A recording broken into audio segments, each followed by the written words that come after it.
ಬೆಳಗಾವಿಯ ಸಂಭಾವ್ಯ ರಿಸಲ್ಟ್ ಏನಾಗಬಹುದು ಅನ್ನೋದನ್ನ ನೋಡ್ತಾ ಹೋಗೋಣ. Let's have a look. Belagavi 18 ವಿಧಾನಸಭಾ ಕ್ಷೇತ್ರಗಳನ್ನು ಹೊಂದಿರುವಂತಹ ಬೆಳಗಾವಿ ಜಿಲ್ಲೆಯಲ್ಲಿ ಏನಾಗಬಹುದು? ಬೆಳಗಾವಿ ಅಂತ ಹೇಳಿದ್ರೆ ದೊಡ್ಡ ಮಟ್ಟದಲ್ಲಿ, ಯಾಕಂತ ಹೇಳಿದ್ರೆ ಅಲ್ಲಿ ಫ್ಯಾಮಿಲಿ ಪಾಲಿಟಿಕ್ಸ್ ಸಿಕ್ಕಾಪಟ್ಟೆ ಇದೆ. ಕುಟುಂಬ ರಾಜಕಾರಣ ಹೇಳ್ತಾ ಇಲ್ಲ, ಆದ್ರೆ ಕುಟುಂಬದ ಅಸ್ತಿತ್ವ, ಕುಟುಂಬದ ಹಿಡಿತ, ಜನರ ಮೇಲೆ ಯಾವ ರೀತಿಯಲ್ಲಿ ಅಧಿಕಾರವನ್ನ ಚಲಾಯಿಸ್ತಾರೆ, ಯಾವ ರೀತಿ ಸ್ಪಂದಿಸ್ತಾರೆ, ಎಲ್ಲದರ ರಿಪೋರ್ಟ್ನ ನೋಡ್ತಾ ಹೋಗೋಣ. ಗಮನಿಸ್ತಾ ಇದ್ದೀರಿ ಸ್ಕ್ರೀನ್ ನಲ್ಲಿ. ಬೆಳಗಾವಿಯ ಸಂಭಾವ್ಯ ರಿಸಲ್ಟ್ ಏನಾಗಬಹುದು? 2023ರಲ್ಲಿ 11ರಲ್ಲಿ ಕಾಂಗ್ರೆಸ್ ಗೆಲುವನ್ನು ಸಾಧಿಸಿದೆ, 7ರಲ್ಲಷ್ಟೇ ಬಿಜೆಪಿ ಗೆಲುವನ್ನು ಸಾಧಿಸಿದೆ. ಆದ್ರೆ 2028ಕ್ಕೆ 2023ರ ರಿಸಲ್ಟೇ ಬರುತ್ತಾ, ರಿಪೀಟ್ ಆಗುತ್ತಾ ಅಥವಾ ಏನಾದ್ರೂ ಉಲ್ಟಾ ಆಗುತ್ತಾ? ಬೆಳಗಾವಿಯಲ್ಲಿ ಮತ್ತೆ ಕಮಾಲ್ ಮಾಡುತ್ತಾ ಬಿಜೆಪಿ ಪಡೆ? 18 ಕ್ಷೇತ್ರಗಳಲ್ಲಿ ಯಾರಿಗೆ ಎಷ್ಟು ಸ್ಥಾನ? ಬೆಳಗಾವಿಯಲ್ಲಿ ಗೆಲ್ಲೋರು ಯಾರು, ಸೋಲೋರು ಯಾರು? ಬಿಗ್ಗೆಸ್ಟ್ ಪೊಲಿಟಿಕಲ್ ಒಪಿನಿಯನ್ ಪೋಲ್ ನಿಮ್ಮ ಅಶ್ವವೇಗ ನ್ಯೂಸ್ ನಲ್ಲಿ.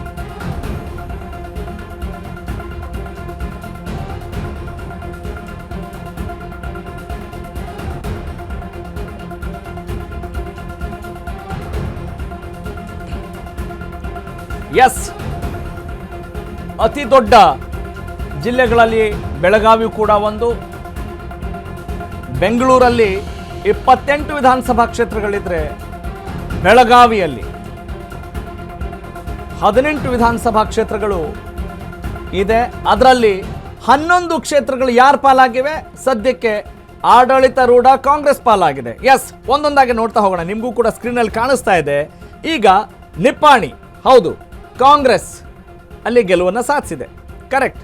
ಹಾಲಿ ಯಾರಿದ್ದಾರೆ, ಮುಂದೇನಾಗುತ್ತೆ ಎಲ್ಲವನ್ನೂ ಕೂಡ ನೋಡ್ತಾ ಹೋಗ್ಬೋದು. ಕಾಗವಾಡ ಕ್ಷೇತ್ರದಲ್ಲಿ ಬಿಜೆಪಿ ಗೆಲುವನ್ನು ಸಾಧಿಸಬಹುದು. ಇನ್ನು ಹುಕ್ಕೇರಿಯಲ್ಲಿ ಬಿಜೆಪಿ, ಅರಭಾವಿಯಲ್ಲಿ ಬಿಜೆಪಿ, ಗೋಕಾಕ್ ಬಿಜೆಪಿ. ಅಂದರೆ ಈಗ ಹುಕ್ಕೇರಿ ನಿಖಿಲ್ ಕತ್ತಿ, ಅರಭಾವಿ ಶಾಸಕರು ಬಾಲಚಂದ್ರ ಜಾರಕಿಹೊಳಿ, ಇನ್ನು ಗೋಕಾಕ್ ರಮೇಶ್ ಜಾರಕಿಹೊಳಿ. ಗೊತ್ತಿದೆ ಅಂದರೆ ಅಲ್ಲೇನಾದರೂ ಚೇಂಜ್ ಆಗುತ್ತಾ, ಚೇಂಜ್ ಆಗಲ್ವಾ, ನೀವು ಚೆಕ್ ಮಾಡ್ಕೊಳ್ಬಹುದು.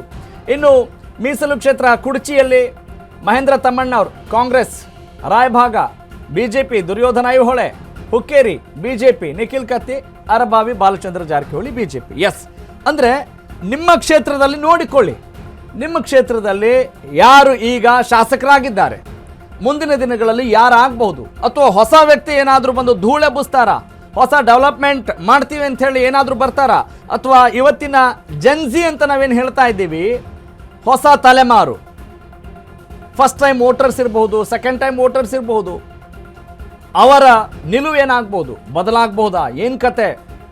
Really interesting. ಮತ್ತು ಬಿಜೆಪಿ ಮತ್ತು JDS ಒಮ್ಮತದ ನಿರ್ಧಾರದಿಂದ ಮೈತ್ರಿಯನ್ನ ರೂಢಿಸಿಕೊಂಡೇ ಹೋದ್ರೆ, ಮೈತ್ರಿಯನ್ನ ಮುಂದುವರಿಸಿಕೊಂಡೇ ಹೋದ್ರೆ ಯಾವ ರೀತಿಯ ಫಲಿತಾಂಶ ಆಗಬಹುದು ಅನ್ನುವ ಲೆಕ್ಕಾಚಾರ ಈಗ ನಮಗೆ ಸಿಕ್ಕಿದೆ. ಬೆಳಗಾವಿಯ 18 ವಿಧಾನಸಭಾ ಕ್ಷೇತ್ರಗಳಲ್ಲಿ ಯಾರು ಗೆಲುವನ್ನು ಸಾಧಿಸಬಹುದು, ಯಾರು ಸೋಲನ್ನು ಅಪ್ಪಿಕೊಳ್ಬಹುದು, ಅಥವಾ ಜನ ಮನೆಗೆ ಕಳಿಸ್ಬೋದು, ಹೀಗೆ ಈ ಎಲ್ಲ ವಿಚಾರಗಳನ್ನು ನೀವು ನೋಡ್ತಾ ಹೋಗ್ಬೋದು. ಎಸ್, ನಿಪ್ಪಾಣಿ ಸದ್ಯಕ್ಕೆ ಶಶಿಕಲಾ ಜೊಲ್ಲೆ ಬಿಜೆಪಿಯಿಂದ, ಚಿಕ್ಕೋಡಿ ಸದಲಗ ಕಾಂಗ್ರೆಸ್, ಗಣೇಶ್ ಹುಕ್ಕೇರಿ ಅಥಣಿಯಿಂದ ಲಕ್ಷ್ಮಣ್ ಸವದಿ ಹಾಲಿ ಕಾಂಗ್ರೆಸ್ ಶಾಸಕರಾಗಿದ್ದಾರೆ. ಬಿಜೆಪಿಯಲ್ಲಿ ಗೆಲುವು ಸಾಧಿಸಬಹುದು ಅನ್ನೋ ಲೆಕ್ಕಾಚಾರ ಇದೆ. ಕಾಗವಾಡದಲ್ಲಿ ಬಿಜೆಪಿ ಬರ್ಬೋದು ಅಂತಿದೆ. ರಾಜು ಕಾಗೆ ಸದ್ಯ ಕಾಂಗ್ರೆಸ್ನಲ್ಲಿದ್ದಾರೆ. ತುಂಬ ಇಂಪಾರ್ಟೆಂಟ್ ರಿಮಾರ್ಕ್ಸ್ ಅಂತಿರುತ್ತಲ್ಲ, ಆ ರಿಮಾರ್ಕ್ಸ್ನ ನೀವು ನೋಡ್ಕೊಳ್ಬೋದು. ಶರಾ ಬರೀತಾರಲ್ಲ, ನೋಡ್ರಿ ಈ ಸಬ್ಜೆಕ್ಟಲ್ಲಿ ನೀವು ಪಾಸ್ ಆಗಬೇಕು, ಈ ಸಬ್ಜೆಕ್ಟಲ್ಲಿ ತುಂಬ ಗಮನ ಕೊಡಬೇಕು ಅಂತ ಹೇಳಿದಾಗ ಅಲ್ಲಿಯ ಜನತೆ ಕೂಡ ಗಮನ ಕೊಡಬೇಕು, ಮತ್ತು ಜನಪ್ರತಿನಿಧಿ ಶಾಸಕರು ಕೂಡ ಗಮನ ಕೊಡಬೇಕು ಅನ್ನೋದಕ್ಕೆ ಒಂದು ಬೆಸ್ಟ್ ಎಕ್ಸಾಂಪಲ್ ಸದ್ಯದ ರಿಪೋರ್ಟ್ ಕಾರ್ಡ್ ಅಂತ ಹೇಳ್ಬೋದು. ಸಂಭಾವ್ಯ ಫಲಿತಾಂಶ ಏನಾಗಬಹುದು, ಯಾವ ರೀತಿ ಒಪಿನಿಯನ್ ಇದೆ ಅನ್ನೋದನ್ನ ನೋಡಿಕೊಳ್ಳಲಿಕ್ಕೆ, ಪರಾಮರ್ಶೆ ಮಾಡಿಕೊಳ್ಳಲಿಕ್ಕೆ, ಇಂಟ್ರೋಸ್ಪೆಕ್ಟ್ ಮಾಡಲಿಕ್ಕೆ ಇದು ಪ್ರಶಸ್ತ ಸಮಯ ಎಲ್ಲ ಶಾಸಕರಿಗೂ. ಹಾಗಾಗಿ ಇದನ್ನ ನಿಷ್ಕಾಳಜಿ ಮಾಡುವಂಥ, ನೆಗ್ಲೆಕ್ಟ್ ಮಾಡುವಂಥ ಸುದ್ದಿ ಅಲ್ಲ ಅನ್ನೋದನ್ನ ಪದೇ ಪದೇ ಹೇಳಬೇಕಾದಂಥ ಒಂದು ಅನಿವಾರ್ಯತೆ ಇದೆ. ಎಸ್, ಬೆಳಗಾವಿ ಉತ್ತರ ಕಾಂಗ್ರೆಸ್ ಗೆಲುವನ್ನು ಸಾಧಿಸಬಹುದು, ಬೆಳಗಾವಿ ದಕ್ಷಿಣ ಬಿಜೆಪಿ ಸಾಧಿಸಬಹುದು, ಬೆಳಗಾವಿ ಗ್ರಾಮಾಂತರ ಕಾಂಗ್ರೆಸ್ ತನ್ನ ಗೆಲುವನ್ನು ಮುಂದುವರಿಸಿಕೊಂಡು ಹೋಗ್ಬೋದು.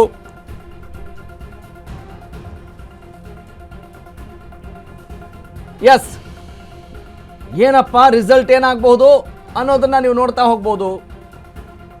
ಯಮಕನ ಮರಡಿ ಯಾರು?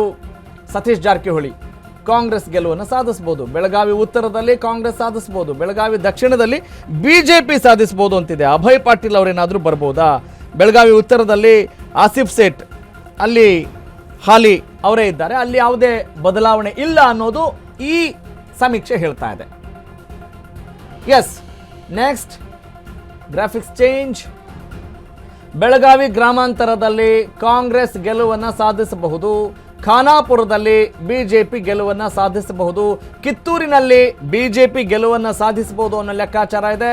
This is Karnataka political league 2028ರ ಸಂಭಾವ್ಯ ಫಲಿತಾಂಶ. ಏನು ಬೇಕಾದರೂ ಆಗ್ಬೋದು, that would be the different thing. ನಾಳೆ ಏನಾಗುತ್ತೆ ಅಂತ ಹೇಳೋಕೆ ಬರಲ್ಲ, ಆದರೆ ಇವತ್ತು ಏನಾಗ್ತಾ ಇದೆ, ಇವತ್ತು ಜನರ ಅಭಿಪ್ರಾಯ ಹೇಗಿದೆ ಅನ್ನೋದನ್ನ ನೋಡ್ತಾ ಹೋಗೋಣ. ಬೈಲು ಹೊಂಗಲ ಬಿಜೆಪಿ ಗೆಲುವನ್ನು ಸಾಧಿಸಬಹುದು, ಸೌದತ್ತಿ ಯಲ್ಲಮ್ಮ ಸೌದತ್ತಿ ಕ್ಷೇತ್ರ ಕಾಂಗ್ರೆಸ್ ಗೆಲುವನ್ನು ಸಾಧಿಸಬಹುದು, ರಾಮದುರ್ಗದಲ್ಲೂ ಕೂಡ ಕಾಂಗ್ರೆಸ್ ಗೆಲುವನ್ನು ಸಾಧಿಸಬಹುದು ಅನ್ನುವ ಒಂದು ಲೆಕ್ಕಾಚಾರ ಇದೆ, ಸದ್ಯದ ಒಪಿನಿಯನ್ ಇದೆ. ಇದು ಜನರ ಪ್ರಜಾಪ್ರಭುವಿನ ಮನದಾಳ. ನೆಕ್ಸ್ಟ್,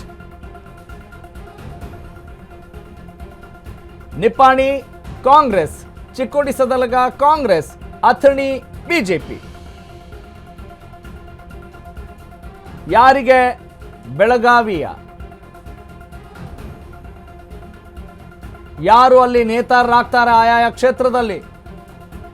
ನಿಜ, ಜನ ಬರೀ ಅಭಿವೃದ್ಧಿಯ ವಿಚಾರವನ್ನು ಇಟ್ಕೊಂಡು ಅಷ್ಟೇ ಹೇಳ್ತಾರ ಗೊತ್ತಿಲ್ಲ, ಆದರೆ ಜನರ ಒಪಿನಿಯನ್ ಹಿಂಗಿದೆ ರೀ. ಕಾಗವಾಡ ಬಿಜೆಪಿ ಗೆಲುವನ್ನು ಸಾಧಿಸ್ಬೋದು, ಕುಡುಚಿಯಲ್ಲಿ ಕಾಂಗ್ರೆಸ್ ಗೆಲುವನ್ನು ಸಾಧಿಸ್ಬೋದು, ರಾಯಭಾಗ ಬಿಜೆಪಿ ತನ್ನ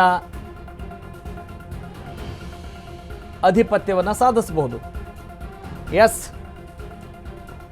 ಇದು ಬೆಳಗಾವಿಯ ಕ್ಷೇತ್ರಗಳ ಮುಂದಿನ ದಿನಗಳಲ್ಲಿ ಏನಾಗಬಹುದು ಅಂದರೆ ಟೆಂಡೆನ್ಸಿ ಯಾವ ರೀತಿ ಇದೆ ಅನ್ನೋದನ್ನು ಹೇಳ್ತಾ ಇದ್ದೀವಿ ಸದ್ಯಕ್ಕೆ ಮತದಾರನ ಮಾತಾಡಿಸಿದಾಗ. ಯಾಕಂತ ಹೇಳಿದ್ರೆ ರಾಜಕಾರಣಿಗಳು ಅಷ್ಟೇ ಚುನಾವಣೆಗೆ ರೆಡಿ ಆಗಬೇಕು ಅಂತ ಇಲ್ವಲ್ಲ, ನೆಕ್ಸ್ಟ್ ಏನಾಗಬೇಕು?